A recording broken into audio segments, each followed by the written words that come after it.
Hashtag Table Shaker, Tribute to the Yoruba. Welcome to the news and thank you for tuning in to listen. Reno Mokri. People often assume the Yoruba are so successful as an ethnic nationality due to their thirst for education and how it has penetrated down even amongst the remotest rural communities. But study them. Their culture of respect opens door for them that even education cannot open.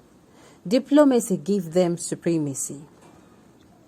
And their culture is often mistaken for what it is not by others who do not understand them as a people. Why some people ignorantly call cowardice a sycophancy is stooping to conquer. It is both a military and diplomatic strategy. This is what the scripture meant in 2 Corinthians 10 verse 4. The weapons of our warfare are not carnal but mighty. Wisdom, courtesy, diplomacy, and praise are all weapons. A weapon is anything you can use to achieve your strategic objective. It does not really have to be a physically offensive weapon. But that the Yorubas even cowards, as some people accuse them to be, well, let the facts speak for themselves. In the history of Nigeria, only 10 men have returned to Nigeria to face almost certain death, even when they had the option of a very comfortable political asylum abroad. Both of them are in Yoruba land. In 1985, General Ibrahim Badamasi Babangida toppled the Muhammadu Buhari regime, while Major General Tunde Idiagbon, mixed Yoruba and Fulani, was at Mecca, yet Idiagbon returned. In 1995, Olusegun Obasanjo, pure Owu Yoruba, was accused of planning a coup by the bloodthirsty tyrant, late General Sani Abacha.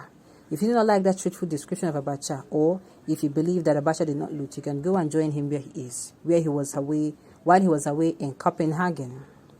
It was informed by the then U.S. Ambassador Walter Carrington that Abacha meant to arrest, try, and execute him and was offered political asylum in the United States. He returned to face almost certain death. What more example of bravery can there be than these two shining ones? Furthermore, there is the apocryphal example of Colonel Francis Adekunle Fajoyi, who chose to die with the then head of state, Johnson Aguiyi-Ironsi, rather than abandon his guest, which he was at liberty to do. In addition to the above, in my opinion, they are least likely to maintain and retain their cultural values when it clashes with their other cultures. I love how they retain their full culture when they travel abroad. It is a rarity amongst Africans. When you visit London, you may be confused if you think Yoruba is the only African language in existence.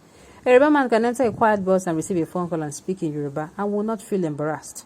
And I am not referring to a Johnny just come. I'm referring to a second-generation Yoruba who were born and brought up in England. I've been traveling the world from childhood, yet I have not encountered people then that much with widely spoken African languages such as Swahili and Hausa. They may speak it privately in their homes abroad, but not publicly, and even if they do, it is not to the extent of the Yoruba. It has gotten to the extent that the Metropolitan Police now recruit Yoruba-speaking constables, and Harrods now employ Yoruba-speaking cashiers. Oh, please do not take my words as face value. Fact check me. Go to Houston on Sunday, you will see Yoruba people everywhere in their native wears, Adire plus Abeti Aja and Eleti Aja. Here in California, other Africans now draw crowds to their passes by saying the Nigerians will be there. This will annoy other tribes, including mine. However, when foreigners talk about how cool Nigerians are, they are referring to Yorubas. This will annoy other tribes, including mine. However, when Africans talk about how cool Nigerians are, they are usually referring to Yorubas. Take it or leave it, but Yoruba people are the most progressive black people on the face of planet Earth. They produced the first black African Nobel laureate for an academic category, Wole Soyinka, and the first black African military ruler to have voluntarily handed over to a civilian president, Olusegun Obasanjo, and the first Nigerian to win a Grammy Award, Sadi Adu, as well as the first person born and bred in Africa to win a Pulitzer Prize, Dele Olojede. All right, this is actually good. Okay, on this note, we've come to the end of the news. We say thank you for today to listen. Until I come your way next time, enjoy the rest of your day.